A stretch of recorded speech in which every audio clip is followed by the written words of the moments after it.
And then, of course, like everything else, COVID hit. We got a couple meetings in before that, and I just want to recognize who's on the committee. And tonight we have Kathy White with us. She's recently joined our committee, and we love having her. Donna Hirsch is on the committee.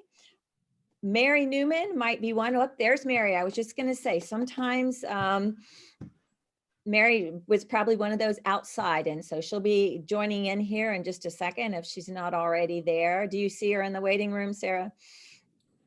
Okay. And Sheriff Schwartz is also on our committee, and Bart is just usually there. I don't know. Are you officially part of our committee, or are you just? I can hear you. Muted. I was unofficial, and so I kind of liked what was going on and maybe became official. How about that? Okay. All right, good. All right. So, and of course, anyone who's interested in the committee, we would love to have you. We threw around some ideas in the beginning, what we wanted to do. We talked about recycling a little bit. We really liked the idea. Donna Hirsch, who's not on here this evening, but she had a friend from Scioto County, and they had started Friends of Brushy Creek. And she came and talked to us and got us really excited about the idea of doing something like that here. And then lo and behold, not too much longer after that, Aaron informed us that, I'll let him go into the details, but he let us know that it was very possible that we could soon actually have it be a scenic waterway. And so that's what we've been concentrating on the last few months. So I'm going to go ahead and hand it over to Aaron. Aaron knows everything and beyond. So at the end, when you have questions, Aaron can answer anything that you could. So happy he's here tonight, because we've learned a lot about scenic waterways, but we still feel like there's so many things that we don't know. So we're so happy to have Aaron Rourke join us this evening and you can give us your synopsis, or as long as you want. Well, synopsis sounds short. You can talk for what, Sarah, 30 minutes if he wants to? And then 30 minutes would be wonderful. Okay, so, but really? I know you could talk. However long you can fill, you can talk. You know what I'll do is I've got a little slideshow that can help illustrate some of these points. I'll click for that. If you'll give me a second, I will allow you to share that. Cool. Let's see. Yep. I'll bring it up. It's opening in PowerPoint. It's got some nice photographs. All right. You should be able to do that now. Okay. Wow, I didn't know I'd have that opportunity, but this is so easy, it turns out. Okay, what I need to do is now, this is really nice. I'm going to go back to Zoom. And how do I share my screen? You should be able to just use the green share screen button at the bottom. There it is, and it'll show me my slideshow. And there's my slideshow. So I'm going to say share. Boom. And please let me know when you see this. I see something. Okay. Overview of the Scenic Rivers program. Awesome. Why do we exist? You seeing this? Good. To protect Ohio's remaining high quality streams for future generations, because there's a steady erosion of our natural resources assets in most cases. I can say that the Clean Water Act passage in 1972 was a tide that raised all boats, and water quality in almost all Ohio streams improved. So that's good. But habitat forest is cut down, and that's the stream side forest, riparian forest. Let's see, we have 15 scenic rivers at the moment. And to give you an idea of how select this designation is, Ohio has the oldest scenic river program in the nation. It's even older than the federal program that we know of as the Wild and Scenic Rivers program, which protects iconic rivers, especially the ones in the West that we know about, the Colorado, the Snake, the Yellowstone. The feds came up with their program 6 months after Ohio designated its program in 1968. So we're the oldest. And even in that long stretch of time, we've only designated 15 rivers. So if Paint Creek and 3 of its tributaries, which would be Rourke designated, are designated, and it's pretty clear that they will be in the next couple of months, or it will be with its tributaries, it's only the 16th. So it's a rare distinction. People always want to know, well, is this going to involve a government taking of land or private property rights? Not at all. If you think of it, and being politically savvy as you are, you'll realize that the law would not have existed since 1968 if it did create any private property rights restrictions. It's really a recognition for a job well done, and it's a kudo to the local community for having preserved this natural resources asset in the face of development and farming pressures. All right, so we've got the Northeast. That region grew to the point where we just recently created a 5th Scenic River manager position because one guy up there, Matthew Smith, was trying to manage 7 different rivers, 7 different advisory councils, lots of construction projects that he had to oversee to make sure scenic river values were preserved. Now, up in the Northwest, the Maumee and the Sandusky are very agricultural rivers. Those are the 2 that put out the nutrients into the western basin of Lake Erie that cause that massive algae bloom every year. So the manager equivalent of me up in that area, Christina Kukley, is really a soils scientist, and she interacts with farmers constantly. And she's always working on that H2 Ohio program that you may hear about.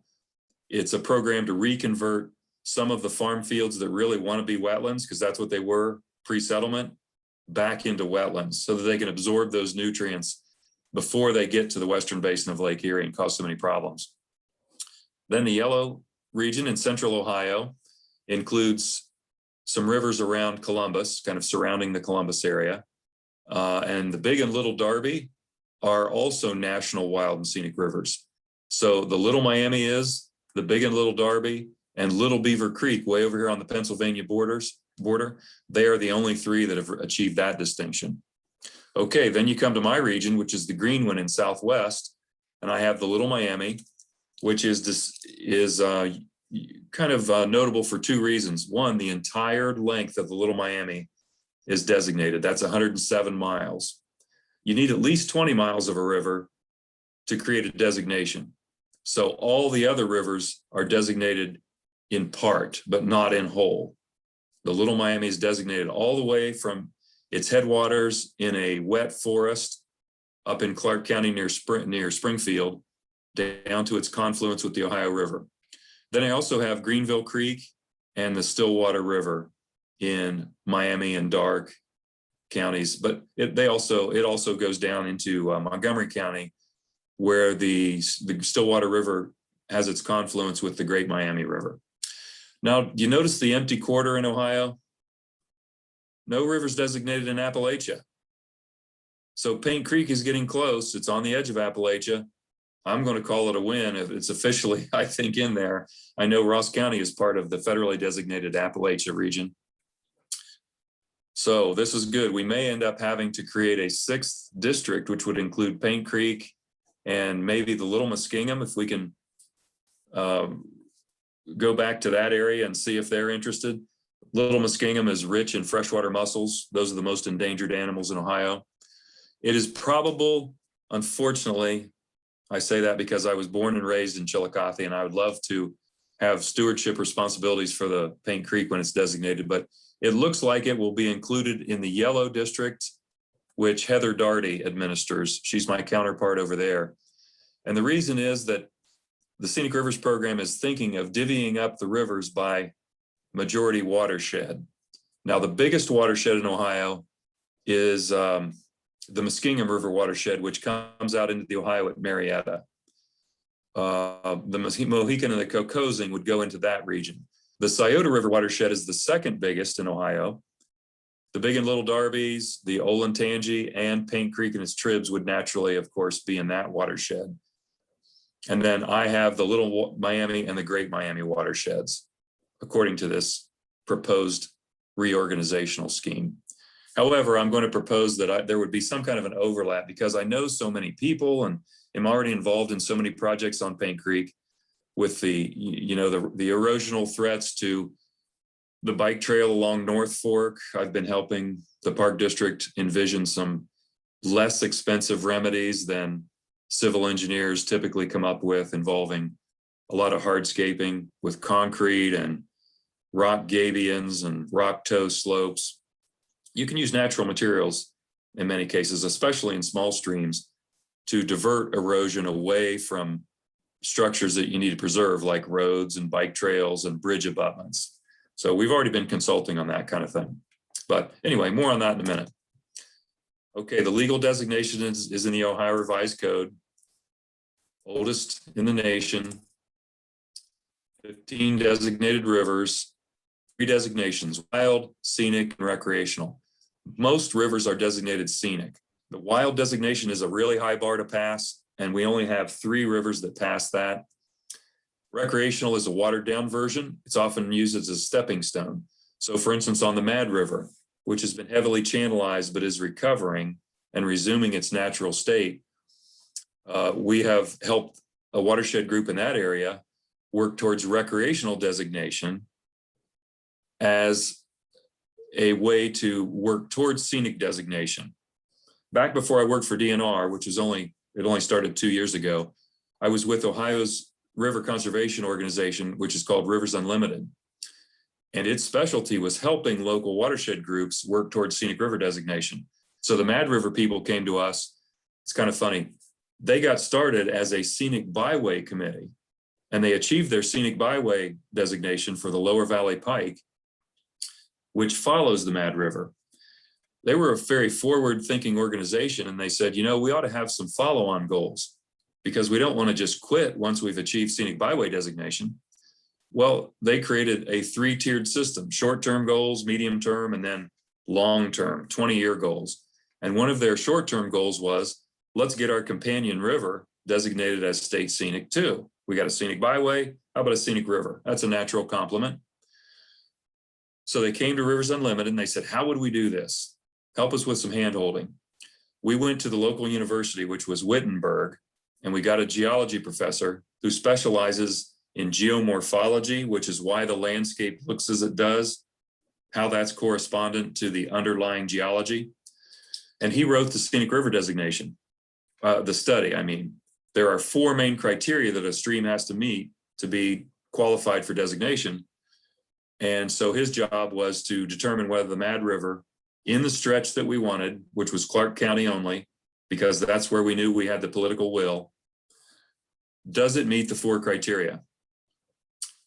And what he said was, not quite. It's on the way, but the channelization has not been overwhelmed yet by the natural tendency of the river during flood times to reestablish a kind of a sweeping, sinuous oxbow course like Pink Creek has. If you look at the topographic map between Buzzard Roost going upstream towards Bainbridge, you'll see lots of oxbows. That's the way a river's supposed to look in this part of the country. Okay, so we said, all right, well, we kind of expected that. But in order to not disappoint the watershed group, how about if you also create a companion plan for restoration?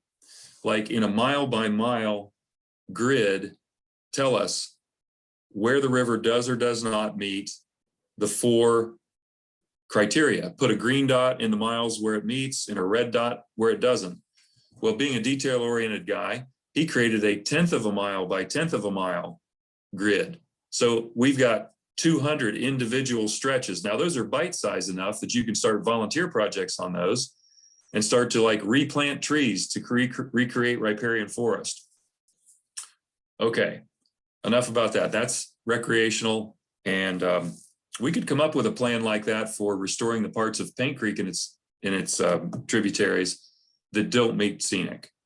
Remember, not all of the river has to meet the scenic criteria. Just on balance, the river has to meet it over the vast majority of its length. But there are weak spots. In those oxbows, for instance, you'll notice that there are no trees along the outside bends in some of those oxbows. I paddled past those yesterday, and there are clumps of meadow and cropland falling into the river. It's heartbreaking. I wish I could take Ross County's farm community down in a flotilla and say, look, this is your land. It's your productivity. It's our future. It's the community's future. They're not making topsoil anymore, at least not at the rate we're losing it. And you're paying taxes on this. It's leaving. There are places where 20 feet has left in the last couple of years. There's no reason any of us would want that to happen. I think the farmers would care. It's just that they have never seen it from the water's edge like I have. So that's a program that I would start. Maybe Christina or Heather and I can do that. Okay, the wild designation, Little Beaver Creek is an example. It's way over there on the Pennsylvania border. There's no development, there's no farming. It's in a pretty much pre-settlement state. This is what the pioneers saw. Sidebar here, if you want to see the water quality in Paint Creek the way the pioneers did, get out there right now, because the water is still cold enough and the days are still short enough that the algae has not bloomed and tainted the water greenish, as you'll see in July and August. Right now it's clear and beautiful. Yesterday I wanted to show our group freshwater mussels. And I was able to spot them on the river bottom 18 inches down, or creek bottom, as I paddled past, because the water's still that clear. And they're not easy to spot because they look like rocks. Okay.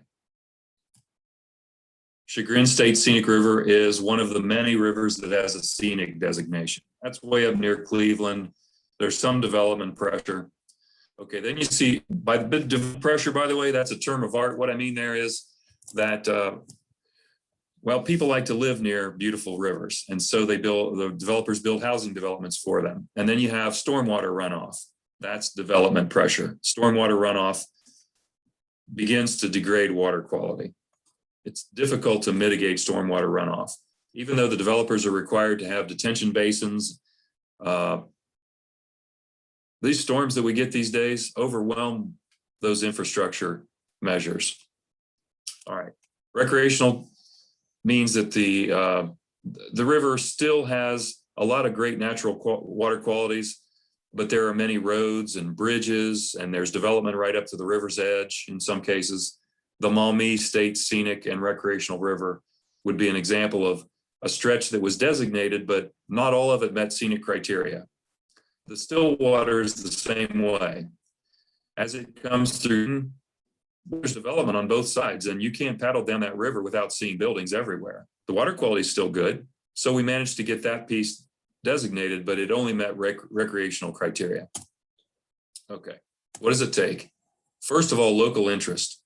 It has to start locally. And if you were to go back to the beating heart of the Paint Creek campaign, it was the day that Dwayne Sealing from the Canoe Livery on 772 called my manager, Bob Gable, as head of the Scenic Rivers program, and said, hey, Bob, do you think Paint Creek would meet the criteria?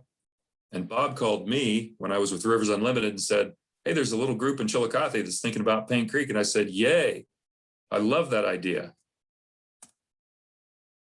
Then you need letters of resolution and support. Your letter was the nicest letter we have received in decades. We shared that all over the place. And I've used it as an example for other civic organizations to say, hey, this is what the really nice ones look like. Okay, we also need resolutions of support from the townships and the counties, a waterway we want to designate. Let me put in a request here. If you have any suggestions on how I can approach 4 remaining townships, those would be, I've got them on a map here. Deerfield Township, I don't have any contacts over there. And a tiny fragment of the North Fork of Paint Creek goes along the edge of their township. I'd love to have a resolution of support from them. I have a meeting with Concord Township, which is, if there was a township seat, it would be Frankfurt. So I think they're very happy with this idea. I don't sense any opposition over there. I don't have any contacts on the Union Township Trustees Board. Do you do? Good. If you could send those to me, and I have forwarded already in the comments section my phone number and my email address. I will follow up on that. Buckskin, same situation. They don't have much skin in the game, but we would like to have their support because they have part of the main stem of Paint Creek. Paint Township has given us a resolution of non-opposition just because they didn't know how their constituents felt, but they thought, we're not opposed, seems like a good idea on the face of it. We're not aware of any opposition. How about a letter of non-opposition? That's good enough. Twin Township, I need some help here too. If you have contacts there, that'd be great. We have Huntington and Scioto Township with resolutions of strong support. And those are the biggies. Okay, back to the agenda here. Okay, if we sense local support, then we ask for a designation study to be done. These typically cost $8,000 or $10,000. The one for Paint Creek was like $8,600 in the end. It was bid at 11. The same professor from Wittenberg did it because he did such a good job and he came in under budget. How often does that happen? He said, I just didn't end up having the travel expenses I thought I would. Okay, then there's the director of DNR declares the intent to designate, and there's a public comment period of 30 days. Now that's when we have to watch for any opponents to come out of the woodwork. We try to scour the area to find out if there's anybody who has concerns about this. In the case of Paint Creek, we thought, well, the folks on Alum Cliff Road, their quality of life has changed over the last 10 years. What do they think of this? So far, we've not had anybody stand up and say, I hate this idea. Ms. Henshaw, you live on Alum Cliff? I've talked to 4 property owners on Alum Cliff. Good. What'd they have to say? They hated the idea until they saw the fact sheet and had a lot of conversation. Oh, thank you so much. You're doing the groundwork out there. Okay, good. Happy about that. Do I need to make contact with them? There's one person in particular that said, I will send that along with the Union Township Okay, information. One person that said, I just want to stay in the loop on this. Their okay. biggest, yeah, and I'll wait for questions to express what their concerns are. The 2 people I know on Alum Cliff already are Steve Steele and Barb Gilmore. Barb Rusk was her maiden name. A classmate of mine in high school. Are those people you've talked to, or are your contacts? No, those are not people I've talked to. I've talked to other people on Alum Cliff. Okay, good. Then we're starting to get good coverage. Mhm. Thank you very much. I was concerned maybe that the people at the dead end of Alum Cliff who got caught up in that Allen Correct. school. That is one of them. Okay. Yeah, I didn't know whether they were feeling kind of bad about, I mean, like. That's all worked out. Okay, good. I thought maybe they're feeling like, yeah, we'd love to contribute to any improvement in Paint Creek's water quality and conservation of scenic river values. So, all right, I'm happy to follow up on that. We haven't heard of anybody else. We've heard of some farmers. Actually, I shouldn't say that so quickly. We approached the Farm Bureau chapter in Ross County, and they said, you know, our state organization tells us we don't want to support these things. We're not going to oppose them, but we have concerns. We'd like to see more law enforcement. Well, we got that. Our director has said, yes, our wildlife officers and our parks and watercraft law enforcement people who are already circulating through the 4 state parks in Ross County, they can spend extra time on Paint Creek. And with the bike trail on North Fork and then Alum Cliff Road, there are lots of good observation points for them to use, as they have on, say, the Little Miami, to do some enforcement. On the Little Miami, the culture changed in Warren County, where I live. And by the way, the main stem of Little Miami goes from north to south all the way through Warren County. It is a major source of recreation, and there are parks all along the river and the bike trail, which parallels it. There are 6 canoe liveries on the Little Miami. There's lots of livery traffic. A judge about 10 years ago went on a family trip, and he was appalled at the open container, because it turns out that you can't drink a beer in a canoe legally any more than you could walk down Paint Street with an open beer. Now, I know we've got a Dora now in Chillicothe, that accepted. It's still open container. It leads to littering. and public indecency because people get off on the gravel bars and then go to the restroom. Okay, he was appalled by what he saw. So he organized an enforcement effort over a weekend. 5 jurisdictions were involved. Our wildlife officers, our parks and watercraft officers, sheriff's office, and I think there were 2 township police offices. Some of our townships are so heavily populated that they have their own police forces. Whoever it was, something like 271 citations were issued because these police officers and law enforcement guys and girls were all up and down the bike path watching with binoculars through the trees. They could see everything. Well, I asked the canoe liveries later, what was it like for you? Did you lose a lot of business? I don't know if you've been on some of these trips, but for some reason, people like to drink beer and go canoeing. It's called cabrewing. I don't get it. Why would you want to be sleepy on a hot summer day paddling down a river? Okay, but it's a thing. What the livery operators told me was there was a constituency waiting in the wings that replaced the cabrewers who decided not to come back. It was families and church groups. So they said, we haven't lost any business. And in fact, we found that our insurance losses are less because there are fewer fights and domestic disputes on the river. People aren't whacking each other with paddles. They're not drifting into log jams and losing our PFDs. Because remember, these cabrewers don't wear their life jackets because they want to get a tan. So when their canoe flips over because they ran into a log jam, not only are they in danger, but their equipment drifts away. I've found these orphaned PFDs, life jackets, that's what they are, personal flotation devices. I found these orphaned paddles and PFDs floating down the river.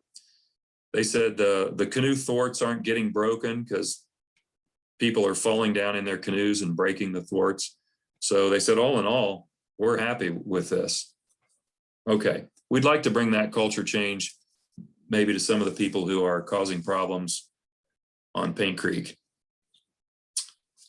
All right, what's next? I'm taking up a lot of time. Okay, the finalization is the director makes a journal entry. Who knew the director of DNR had a journal? It's like their captain's log on a ship, I guess, or the Starship Enterprise. They had one too, didn't they? What does it take to be a scenic river? What are the 4 criteria? Outstanding water quality. Here's how good Paint Creek is. In the most recent Ohio EPA assessment, and those have to be done on a regular basis, they specifically called out the lower stretch of Paint Creek, like along the old Stark Farm, which is now partially Junction Earthworks Park, and then through Chillicothe. They called out that section of Paint Creek as a refuge where big river species of fish and mussels and macroinvertebrates were able to survive until the Scioto got cleaned up after the Clean Water Act was passed. You remember the Scioto had a lot of factory effluents and also a number of sewage treatment plants. The big one on the south side of Columbus was terrible for water quality, but that's all fixed now. There are pieces of the middle Scioto around Circleville and Chillicothe that now would meet Scenic River criteria. They have exceptional warm water habitat, which is the highest designation you can get in Ohio. There are little videos on YouTube of fishermen catching muskies out of the Scioto around Circleville. Well, that's the apex predator.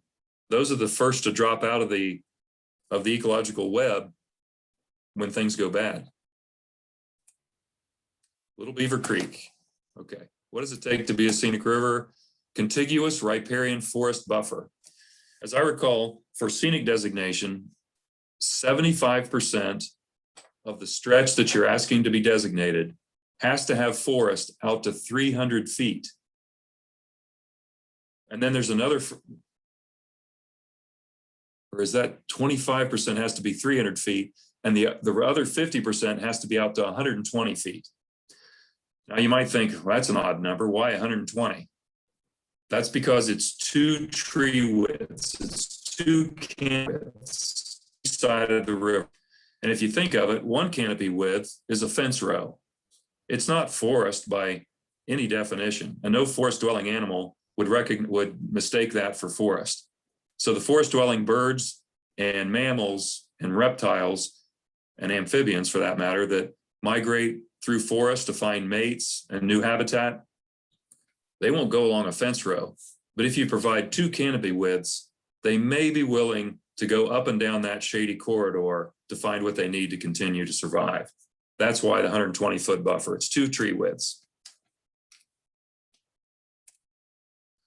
Greenville Creek, that's an example. That's the major tributary. It's the equivalent of North Fork Creek with paint. Greenville Creek is the equivalent for the Stillwater River. Okay, human intrusion. A scenic river can have limited human intrusion because we want for paddlers, anglers, bird watchers to have a relatively pre-settlement primeval experience. That's where the scenic part of the Scenic Rivers program comes in. It's a conservation program, but there are aesthetic criteria as well. So what are human intrusions? Bridges, dams, road dwelling the creek. You know, if we had a perfectly pristine section of a waterway in Ohio, but I-71 paralleled it for its entire distance, it wouldn't meet the criteria because of the human intrusion. Once again, Little Beaver Creek. Finally, it has to have high biological diversity. Freshwater mussels, the most endangered group of animals in Ohio. 2/3 of them are on the way out. Until recently, we had 2 really world-class freshwater mussel specialists, one at Ohio State and one at Heidelberg. Tom Waters at Ohio State was the preeminent guy globally, and he passed suddenly on a family vacation. But he told me at a workshop once, when I was getting a little anxious about what I was hearing about the freshwater mussels, he said, he just smiled and he said, I know that my career is going to be spent documenting decline appearance of the mussels. I'm doing this for posterity. They have such an unlikely life history, unfortunately. The reproductive strategy is a harebrained scheme that no rational person would have come up with. It involves, and it is beautiful and it's got a poetic aspect. Right about now, in March and April, the female freshwater mussels, which are embedded like rocks in the sand and gravel, they put out a lure which looks just like a darter or a minnow. It flaps in the current. It looks like it has fins. It has the spots in the right place to resemble eyes. And a fish like a smallmouth bass or a rock bass, a predator, will come up and try to eat that thing, thinking that it's a minnow or a darter hovering near a rock.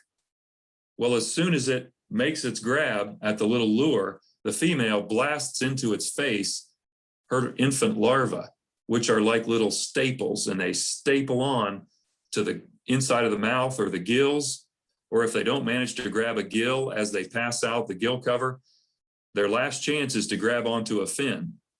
Now, when I was a kid and I used to fish, I'd find these little white spots on fish's fins and I'd think, oh, it's got a disease. Now I know that was an infant freshwater mussel.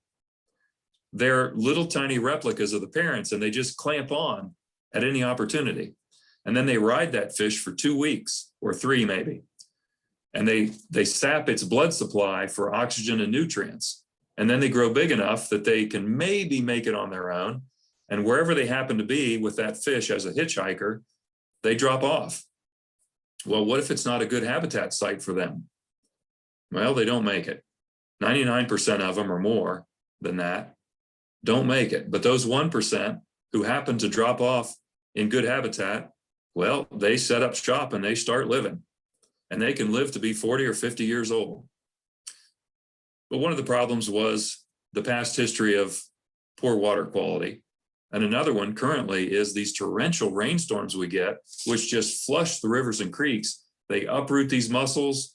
I've seen freshwater mussels that have, instead of a brown mossy rind, they have dings that expose the mother of pearl, from which the shell is made. And I can see they've been rolled during storm flow events downstream. Well, what if they come to rest in an area that is so shallow that during summer drought, it becomes beach?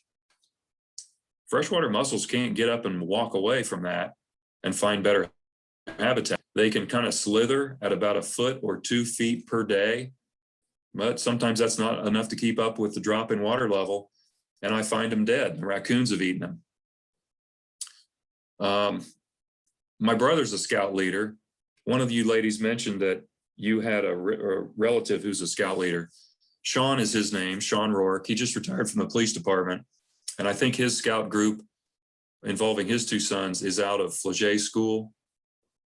I'm not sure how that's all organized. There may be other schools or churches involved with that. But anyway, a couple of years ago, we did our second 2-day cleanup where we put in at Blaine Highway. That's where the canoe livery puts in. That's where Dwayne Sealing puts most of his customers in. And over 2 days, we floated down through Buzzard Roost, camped on Allen Cliff and Steve Steele's yard, and then finished up. The first year we finished up at the Paint Street Bridge. The second year we finished at Dwayne's canoe livery. You know, the scouts like to do events where they can get a lot of badge requirements out of the way. Camping, camp cookery, canoeing skills, tree identification. We may have touched on a few others that I wasn't even aware of. And they did this big service project also. Anyway, what I'm getting at is the second of those occasions was 2 years ago now. And Bob Gable, my manager, came down and did a fish shocking experience for the kids so they could see electroshocking. And we turned up a walleye and a carp, I think, and 3 or 4 other species right there under the Blaine Highway Bridge. But then we noticed that there were freshwater mussels barely submerged because the water was already going down. I think this was in July. And so we made a brief service project of scouring the area for freshwater mussels and transferring them to slightly deeper water. And then we continue to find more and more on the way down. Now, the good sign is that there's a healthy population in Paint Creek. I don't find freshwater mussels in the Little Miami River because there's so much development pressure. There are very few remaining, unfortunately. We're down to like less than 10% of what the first surveyor found 30 years ago. It's awful. All right, anyway, let's see. Benefits of designation. Well, technical assistance to local landowners and governments. And I've already described some of the projects that I've been doing on North Fork with the Park District. I've talked to Charlie Ortman, the county engineer, extensively about ways that he can use woody debris instead of expensive conventional civil engineering measures. We've gone out and looked at 6 of his bridges and given him advice on what we would like to see done in the future. And some of those solutions are way cheaper than the ones that civil engineers are edgy about in their curriculum still. And they're consistent with Scenic River values because they use natural materials like stone and pre-existing logjam material. We assist with watershed planning. You know, a long time ago, Ross County had a watershed planner, a watershed coordinator. I think her name was Julie Brown.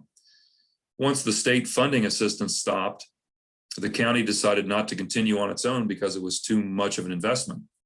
Well, you'd kind of be getting a part-time watershed coordinator for free. So bonus. And a watershed coordinator does things like look for grants to help with logjam removal and well, that's one of the big ones.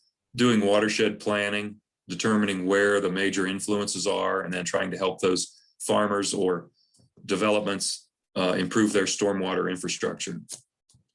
Increased educational opportunities. Okay, I have one full-time employee, and she is my stream quality monitoring coordinator. And her job is to do 3 times a year monitoring of the stream water quality at 10 reference sites on the Little Miami and another 9 on the Stillwater and Greenville Creek. And the way she does that is she recruits volunteers, scout groups, school science classes, seniors who are retired and have an interest in conservation activity. Those are probably the major groups. In a few cases, families adopt these sites. We should give them the training and the equipment, and then they go out and they seine with a net. And I think we had a picture of that back here. Let me rediscover. Oh, you know what? It's way back at the beginning. I'll scroll back. See the picture over on the left? That's a stream quality monitoring exercise where a seine, and that's the name for that net, is suspended in a riffle. And then people they kick all the rocks in the riffle. Sometimes we even pick up the rocks and rub the critters off because snails and larvae adhere to the rocks. And then we take a look at the net, we spread it out on a shower curtain, and we get magnifying glasses and we pick out all the critters and put them in ice cube trays full of water. And then we identify them and we give them a point value. The critters that are very reluctant to spend any time in polluted water, they're intolerant, they get 3 points each. The ones that are sort of tolerant, like crawfish or crawdads, crayfish, they're medium tolerant. They won't tolerate really poor water, but they'll get along okay in a mildly polluted stream. They get 2 points. And then the ones like leeches and bloodworms that will only tolerate the worst water quality, they're the last to die out, you might say, they get 1 point. And we come up with a quick and easy, quick and dirty assessment of the stream water quality. These SQM groups can be part of a STEM education curriculum at a school. Okay, let me move back down through and catch up real quick. We're getting close. Okay, and finally, there are increased funding opportunities. For instance, on the Little Miami, recently there were 2 log jams that developed, and they were so much of a threat to public health because they caught kayakers, and they were in stretches of the creek where the banks were so steep that even if the kayakers were able to self-rescue, they couldn't. They had a heck of a time scrambling out of the creek bed. We have given money, the Scenic Rivers program itself has given money to 2 townships to hire contractors to start dismantling those log jams or to cut passageways through them. Well, that wouldn't happen on a non-scenic river. Also, scenic rivers have higher standing for Clean Ohio grants.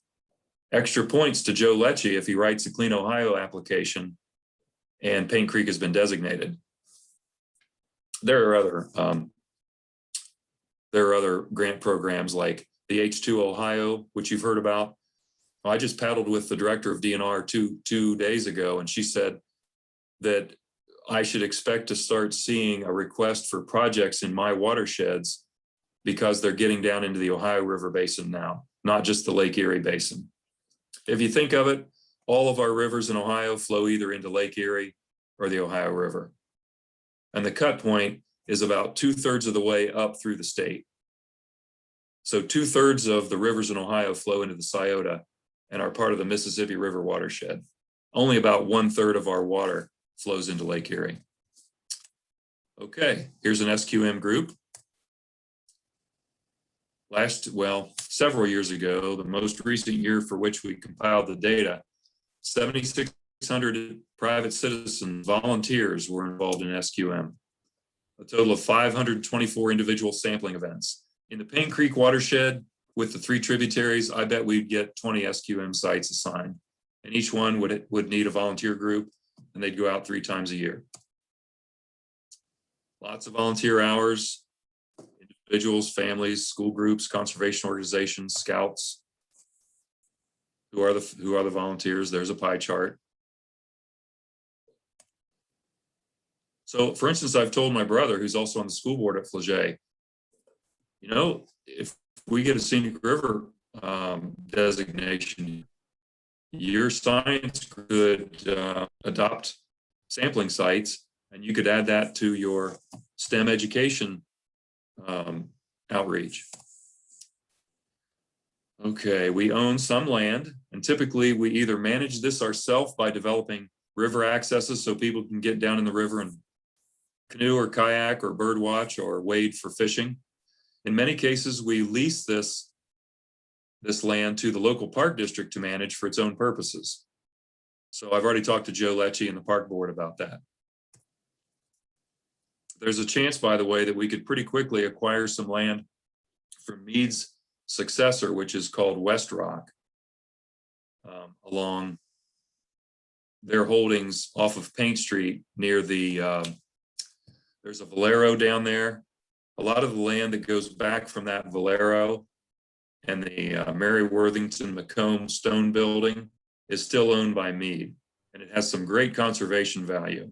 Some of it extends all the way under the creek over to 772, and we've been in talks with them about getting that, maybe cleaning up an industrial dump there. I'd be happy to talk at greater length with anybody who's interested in that. There are only 2 major industrial dumps in Ross County, and that's one of them.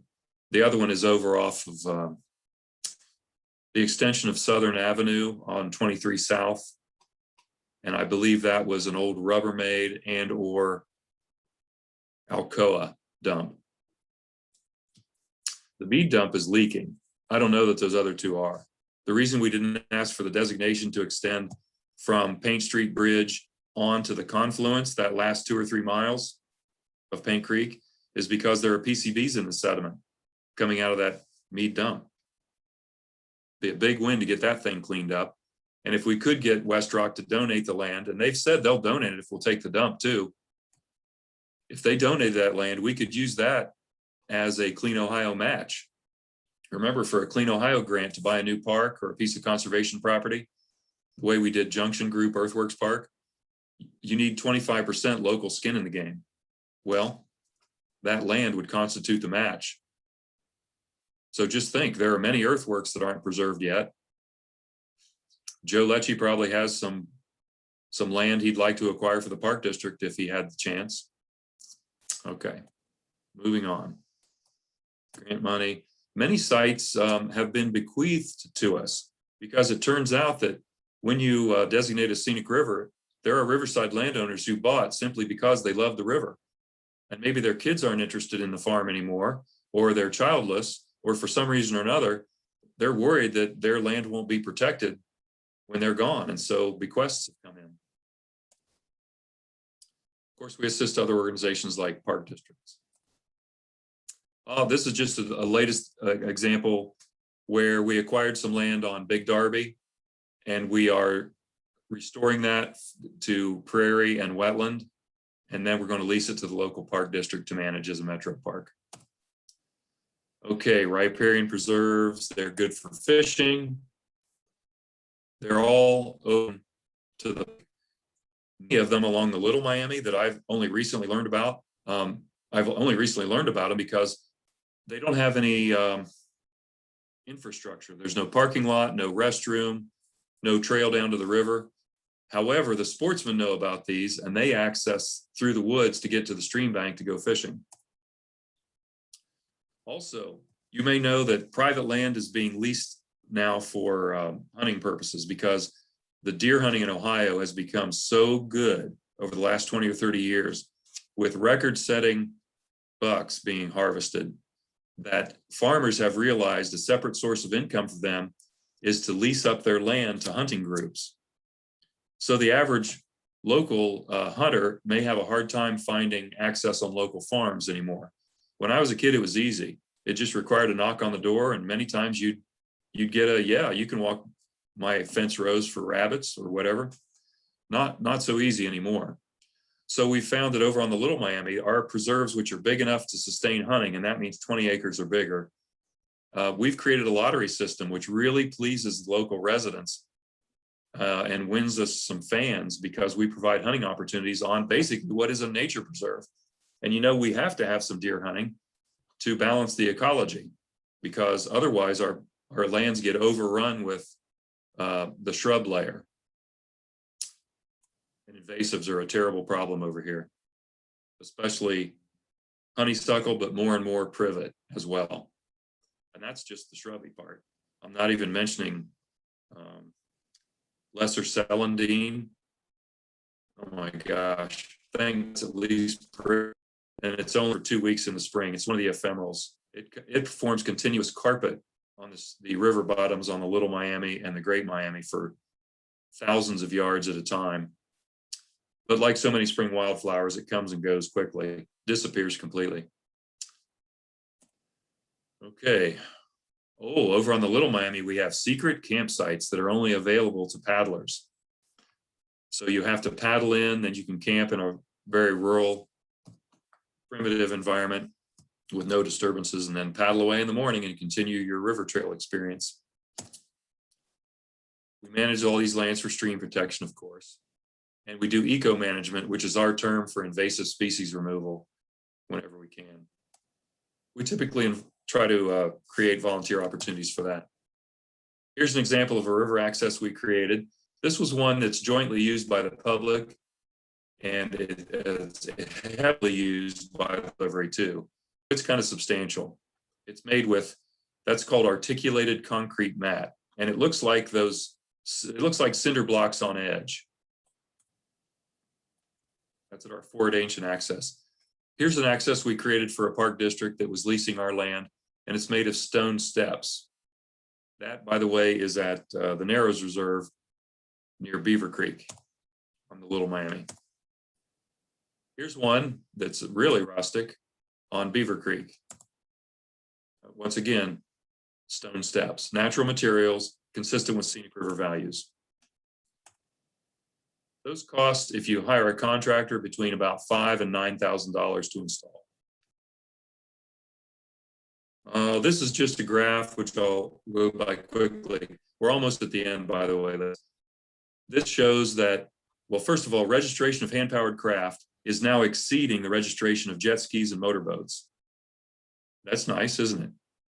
Probably you don't need any convincing, because I know since I was a kid in the 80s, when I did not see canoes and kayaks on trucks, now it's common to see those in the beds of trucks driving around Chillicothe. But here's what the point of the graph is. Not only are we seeing hand-powered craft registrations increasing over jet skis and motorboats, but in scenic river corridors, they're increasing even more.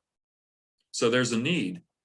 We generated this graph because we wanted to be able to show policymakers, look, we need to designate scenic rivers. People want these. They are the paddling outlets. This is where those hand-powered craft are going, the canoes and kayaks and stand-up paddle boards. People want high-quality waterways. Cozing State Scenic River. Let's see. Oh, if Paint Creek and its tributaries become the next designation, one of the first things you'll see is the announcement of a Citizens Advisory Council made up of 10 people who have some interest in the scenic river. Typically canoe livery operators, farmers, county engineer, if we can get him or her. In my county, well, the next county north, Greene County, it's a female now. We get people who live along the scenic rivers, conservation group members. We'd probably come to the local chapter of the League of Women Voters and ask for a member. We want people who can help us understand what the local community wants and also provide a quality control check on public projects, that is road projects, bridge projects, bike trail projects, sewage treatment plant improvements or expansions in the floodplain. Those projects all come before me for review so that I can do whatever I can within the limits to make sure that they're consistent with scenic river values. And the advisory council helps me with that. Now, right now, Paint, Scioto River, Deer Creek, none of us have a citizens advisory council. So think of it, the locals will have more of a say in the way their watershed is managed if you get a scenic river designation. That's one of the definite advantages that we can point to. By the way, local people always wonder, well, wait a minute, is this going to become a corridor for public trails? Is there going to be, am I not going to be, I've been thinking of starting a canoe livery. Does that mean that on the back of my farm, my son cannot go down and start a canoe livery? I'm trying to get him to come back to Chillicothe after college. You know, farm families disintegrating. That's a big issue with farm families. The kids don't want to farm. Well, scenic river designation provides an opportunity to create small businesses. They don't even take a college education. I mean, you could start a canoe livery or a fishing guide service. That's what we have on the Little Miami. The fishing guides over here have dories like you'd see on a major trout stream, and they conduct tourists down to do smallmouth bass fishing on the Little Miami. We see a lot of small businesses that cater just to the biking crowd. There's an increased prevalence of convenience stores, as I mentioned, bike shops, the fishing guides, the fishing gear shops. This is the kind of revenue that stays in the river corridor. We've got zip lines over here now. Warren County's main source of revenue is tourism. Most counties have government, universities, industry. For Warren County, tourism is number one. And number one within tourism is Kings Island. Number 2 is the Little Miami River and the bike trail that parallels it. Well, what are we getting out of Paint Creek right now? I would say not enough. And there are 3 ways that it can benefit us. Tourism revenue, yes. Because remember, that revenue and the taxes that are generated, those tourists leave. They don't ask us to educate their kids or run sewer lines to their homes or plow their snow in the winter or maintain their fire and police protection. They come and they go, and the tax money and the revenue that they left is manna from heaven. Okay, but also our employers, Kenworth and the hospital and Pixel and some of the other ones, they need engineers and techs and nurses and doctors. You know, some of the doctors at Adena come back and forth from Columbus. There was a hospitalist who actually lived in Manhattan and would come live here for a week or 2 at a time in the Carlisle building. Well, what if they lived here? Wouldn't that be nice? What if we had such an attractive environment, good schools, and interesting stuff to do outside, that these young professionals who want active lifestyles would bring their families here? All right. And finally, let's not negate the value of having a better environment for our own purposes. We often think, or we often just don't really think of how we should want to improve our own environment for our own health and psychological well-being. As I mentioned, other river corridors don't have citizens advisory councils. Okay, this is a diagram we use in which, and you can have this slideshow to help propagate this knowledge. We don't have any regulatory authority over private property at all. We don't even have regulatory within cities. It's only outside city limits that we get to review these construction projects, and only within 1,000 feet of the river, or stream in this case, whatever the waterway is called. Project review, here's a typical example. This is a bridge project that was reviewed on Darby Creek.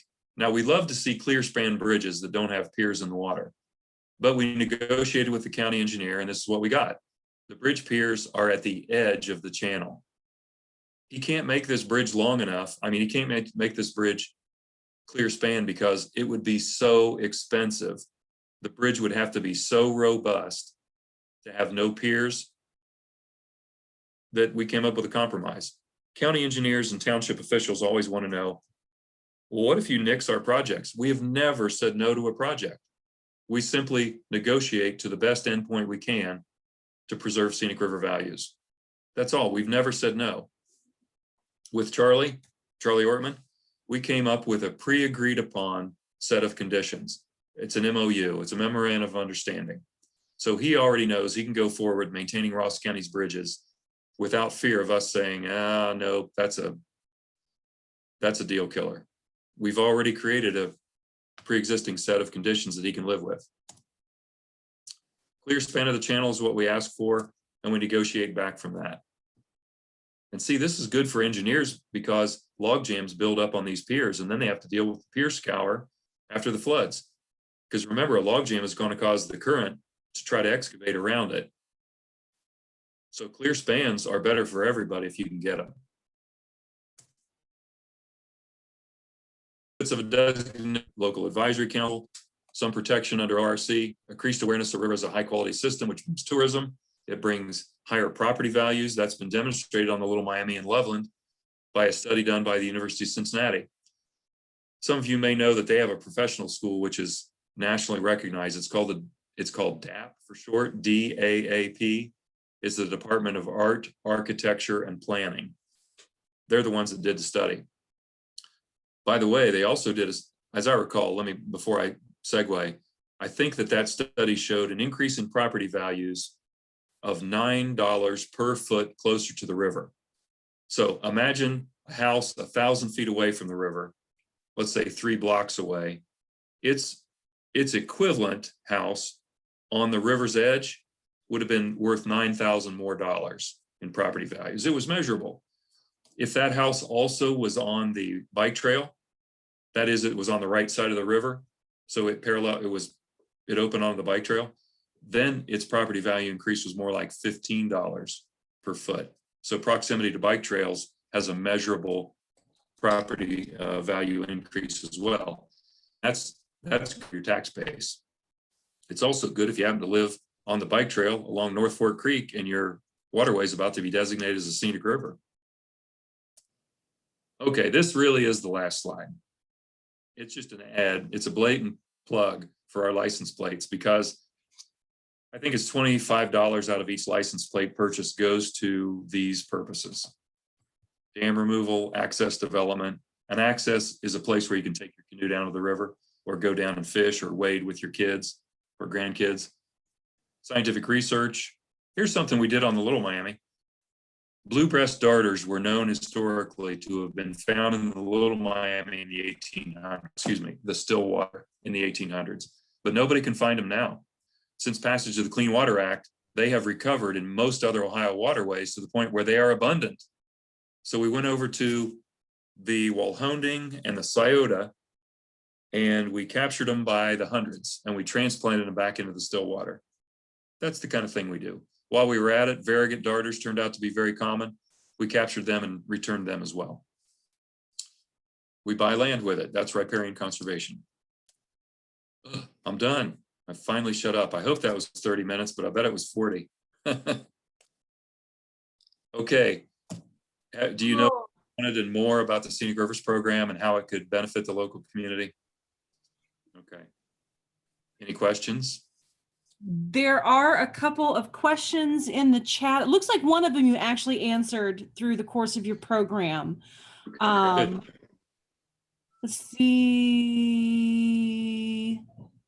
And then the other one, someone said that they've heard that the H2O program was going to be cut back. Is that going to hurt the designation or other money that might come to our area? I just saw that in my news feed, my employee news feed today. I understand that the General Assembly is pushing back on the governor's proposal. It's yet to be seen how that'll be negotiated to a conclusion. So don't know. Okay. You're as current as I am on that. Okay. That was just yesterday. And then I have a question myself is what kind of time frame are we looking at right now with this scenic designation? How long can we expect to wait to see action on this? The director wants it done yesterday. We came to see the county commission last Monday, a week and a day ago. Or has it been 2 weeks? No, I think it was last week. If they had passed a resolution of support, and by the way, the only reason they didn't is because they had not yet heard from Charlie. So we went out to see Charlie later that day, and he had 2 little refinements we needed to fix. But my manager, Bob Gable, told me that if we had received a resolution of support, he wouldn't have been surprised if the director had announced the intent to designate the next day, which means it would have been done a week ago. So you don't have to have the letter of approval from each of the townships in order for it to be designated? We don't have to have that, but we would like to have that. Sure. As a veteran of this, and remember, the director has been here 2 years and she came from the Attorney General's office, a natural resources person. She was the first to tell us all that. I have been saying, look, we really want to do the belt and suspenders approach here and make sure there's no opposition because we don't want this to be ugly later. So give us some more time and let us get several layers of approval so we know that anybody who's concerned has had a chance to express themselves. So I'm kind of riding that fine line. I'm trying to get last minute letters, but I think the director is ready. As the other trustees of the townships and the commissioners have said, with the newspaper coverage we've got now, with 2 nice front page articles, we probably would have heard from anybody. Well, one of the trustees of Concord is a former employee of Soil and Water. And so that might be a person that is, that knows the vocabulary and whatever. I'll send that name. I made overtures to those 4 townships on North Fork Creek last week because we realized we hadn't asked all of them. And I called Udi Lowe because I know he's a county commissioner who's from Frankfurt and is in favor. And I asked him for a contact, and he gave me the phone number of the person you're talking about, because I managed to reach that guy. Okay, 3 townships not responded yet, but he did. We had a nice conversation.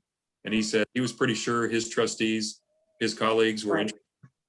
And that if necessary, we'll have a special meeting, but otherwise we meet regularly on, I think he said the 3rd Tuesday of every month, which Mhm. is like May 18th. And I said, okay, if we haven't wrapped up business by then, we'll be there if you want us to, but we'd happy to show up for a special meeting too. Right. And Dave Bethel is head of the Union Township Board. Oh, okay. And I will send that phone number. Thank you very much. I'll send him a text. That helps me get the ball down the road. I have a question. I'd be Yeah. happy to help you with the mead project that you're talking about, because Bart and I have been down in the woods and they're very different, aren't they, Bart? There's just amazing stuff down there. I have about 400 feet down into the woods. Oh, The rest of that is mead, but we're at 59 mead, so we're right on the edge there. And we were already thinking about starting like Laurel Evans, and everybody knows Laurel that is in league, had wanted to start a community something. And so we're all people that live on the back side of Mead. So any way I can help with that, please let me know. because your slope goes right down to the Mead, the old West property, or the old Mead West Rock property. All of these backyards do, so. Yeah, does Arc Okay. of the Appalachia own any of that? They don't own anything that involves West Rock property. Okay, Now, Arc of Appalachia, here's another project that would be furthered by this. You've heard of this loop trail idea around Chillicothe? Mhm. When I was working for the city and the county, part-time for each, I came up with that Google map, which I think I've shared with Beth. I'd be happy to share it with your group if you got an interest. It's a 4.5 mile bike trail around Chillicothe. 2/3 of it is already in the hands of either the public or entities like Arc of Appalachia, who have already told us that they're willing partners.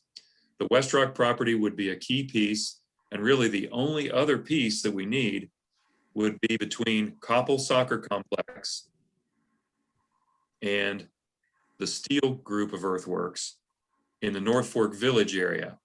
Apparently, there's a landowner who purposefully bought up some of the old rail bed from the Ham sisters, who inherited it from their father. Does that sound familiar to anybody? right. So that it would not become a bike trail. But there are workarounds. For instance, the low traffic streets in North Fork Village. Or on the farm side, I was told by, what was his name? Devin, county planner. He moved over to Greene County. Devin Shoemaker. Yeah, Yeah.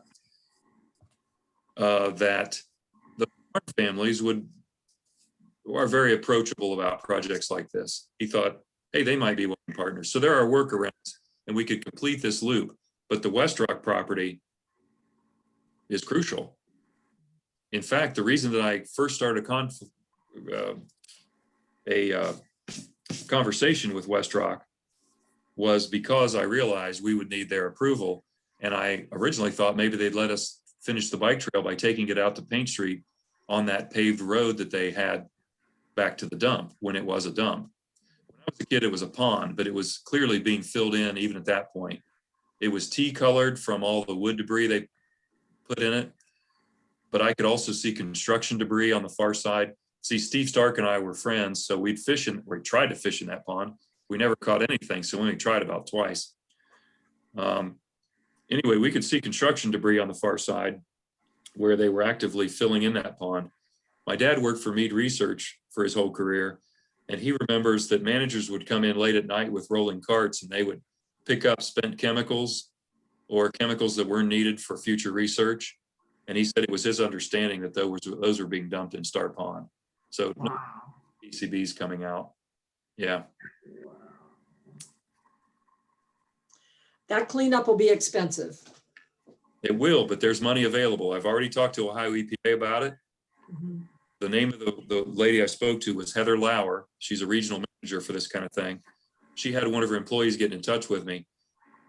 are about 5 or 6 different grant programs because they love cleaning up brownfields. That's a high priority. It would probably apply in this case is called the VAP program, VAP, Voluntary Action Plan. Yeah. What you do is form a local community group and they become the landing pad for the donation of the land. And then the industrial partner, the benefit that they get is that if the cleanup is done to the specs of the agreed upon plan, which is a collaborative plan, then even if future if contamination is found in the future because the cleanup was not totally whole, it was not complete, they are held harmless. They walk away with a hold harmless agreement because they've done due diligence. Community has the property and then they go for more grant money probably. There's Clean Ohio grant money for brownfields. Like railroad tracks, right, Margie? I don't know if Margie can hear me or not. She's, yeah, she remembers cleaning up the railroad tracks. Now, some of you are familiar with Franklin Conaway. Yeah, he has an interesting vision for what might be done with that Mary Worthington Macomb House. That's right. That mill was the first woolen mill west of the Alleghenies. That distinction could be the premise for a living history museum where you have people in period costume explaining how a woolen mill would work, the cutting process, the way the dam works and the rotary wheel and so forth. And anyway, he created a plan diagram of how that property might be used. This Heather Lauer was so interested in this project that she stayed on the phone with me for an hour and a quarter. See, it turns out she has a Chillicothe connection because she used to come for summers and stay with a great aunt on Orange Street. Is that what it is? Street or Yeah. Yeah, Orange Street. By the way, trivia, the hump in Orange Street past the dog leg is the old Adena mound. That's the debris from the Adena mound. They just built it. Yeah. Whoa. Anyway, she was so interested in this project that I went on and said, well, you know, there's actually a vision for what we could do with this brownfield once it's cleaned up. I don't want to take all your time, but it's kind of like the position I'm in with you right now. I feel like I'm overstepping my bounds. But I showed her Franklin Conway's vision and she said, oh, I like that. But you know, you've kind of struck the right note here because it's one thing to redevelop a brownfield just so another industry can move in. We really like the projects that turn into parkland. I said, oh, well, glad I brought it up. So there's that. Now you might ask, well, where's DNR on all this? Steve Gray is one of the 2 deputies to the director. He's a Chillicothe resident. He lives kind of out on the edge of Tar Hollow State Forest. He has said, I like the idea. Let's put that on the back burner, one thing at a time, get Paint Creek designation, then we can revisit this. That's where it is. But Dawn, if you think that there's a citizens group potentially to be stood up for this, that would be one of the next steps. Well, I would think that the people that have bought land on the back of Mead would be really happy about that. But I don't know. I mean, I'd have to put a package together and go, you know, knock on some doors, but I'd be willing to do that because it's down there. It's so beautiful. There's all these blue flowers I've never seen before. And are they blooming right now? they were about 3 weeks ago and they were all over. I have the Dutch breeches. There's just stuff I don't normally see. I bet if you look up bluebells, you'll find what you were looking at. Yeah, well, they're not, Bart, they're not the, Not the ones we saw here, no. no, Okay. they're very small. They have, Oh, you know, And not as tall as bluebells. right. They're not as tall as bluebells, but they're bright blue and they're just beautiful. Essential, would they be blue-eyed Marys? Could be, Huh. could be, yeah, Okay. they were. I hadn't thought about that because we don't have them here. Okay, well, sounds unlikely. Also, they are blue and I white. mean, They- when I say here, I mean on our ridge. I only know the ones Oh, that we yeah. got. Okay. These are not white. They're all blue. It's like a sea of blue down there. Huh. Well, that sounds appealing. I wonder what those are. So if you want to come over anytime. I'll- Yeah.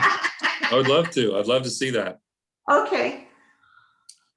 Well, I think, Go ahead. did anyone else have any questions? Are there any other questions from the group about anything?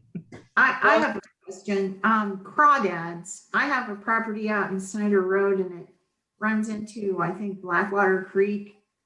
And there's crawdads, and my daughter said they're the native ones because they don't have like the great big pinchers. Okay. Is there an invasive species of crawdads? There is. It's the edible species from Louisiana. And they're Oh. both, they push the natives out of the way. And it's unfortunate. Here's an interesting little sidebar. Eastern North America is the world center of evolution for 4 groups of animals. Crawdads, darters, those little fish in the streams. I should actually say, most of us have eaten darters. Walleyes are the Tyrannosaurus rex of the darter family. Wow. Anyway, crawdads, darters, freshwater mussels, and amblyostomid salamanders, the ones that come out in the spring rain, like tiger salamanders and spotteds, Jeffersons, slimy salamanders, all those things. You might think, oh, they're all slimy. Actually, there's a especially slimy salamander. Come up and put them back down. It's like your fingers are glued together. It's awful. Okay. Thank you. Crawdads. I was with the state crawdad guy on another workshop, and we were in Kentucky at the time. And he said in Kentucky, there are often different species in each hollow. They've never met each other. They've never mated. They've never hybridized. They have become evolutionary distinct over time, and they live a few hundred yards from each other. Wow. Well, these all-purpose utility type monsters from Louisiana, they can live anywhere. They're utilitarian. They can, and so they outcompete the local species, which are closely adapted to their little tiny niche in the world. Thank you. That's Yeah. very interesting. Okay, well, if no one else has any other questions, I want to again thank you very, very much. Thank you. It's wonderful. Very For the informative. Thanks, presentation, Erin. for the information, for your time and your expertise. We really, really appreciate it. If there is any other dissemination of information that we can do, I mean, obviously, when we get to the point where we're at a public that public input period, we will definitely want to try and get the word out about that and through our own channels when that happens. So The 4 pieces of information that I typically would send are probably in circulation already. I know somebody just mentioned the frequently asked questions and economic benefits handout. That probably went through Beth, right? Beth disseminated yes, that. we actually have a copy of that on our website. So people who come to our website and go to our natural resources page can actually click a link that has that entire FAQ in it. So that, because we want to try and great. get people educated, we want to make the information right there at their fingertips as much as possible. So that information is actually on our website. There's a Scenic River fact sheet, which is a 1-pager. There's the Scenic River study for anybody who would really like to read that kind of a travelogue mile by mile of the cultural and natural history of the valley. And I passed that on to 2 of the people that live on Alum Cliff. Okay. And this slideshow is available. If anybody wants to use the slideshow Oh, yeah. to coach people kind of through the same conversation that we just had, available, I could send that too. That would be wonderful. I will send you an email from the league later. And if you could send me a copy of that slideshow, I will make that available to our website as well. So it'll have the FAQ and then that slideshow. And then I think we've actually got the Scenic River law is available so that people can like the actual code and how it affects things. So that's the pieces of information we currently have. So I'll email you later for you so you can send me that and I can add it to the website as well. Thanks. Thank you again so very much. Ladies, thank you for joining us. I hope everyone has a wonderful night. Take care. Drive safe. You are the most proactive and comprehensively engaged organization I've ever dealt with. What you just Oh, told thank you. me, have you already posted? Nobody does. And I have to say about that letter, I wish I could take any credit at all for that letter. I didn't write it. My name went on it because I'm the president. I didn't write that. That beautiful letter was written. Bart, you wrote that, didn't you? Yes. With help. Oh. It was a coordinated effort. So if we need any other beautiful letters written, we will. We will. Natural resources will end up writing all the letters, right? That's right. We'll get to the natural resources because I am very glad that that was a good letter for us to use. I will remember that as a model whenever I have to write one myself. I bring that out on dark days and read it again just to start. And Erin, I'm serious, if you are interested, I'd also like to make my house a historic site because it's a Frank Lloyd Wright student Oh, build. It's very modernistic. no kidding. So We're gonna that have a party there. We'll invite you. yeah, so anytime, 59 Mead, just stop by, serious. I will definitely come look at it because I was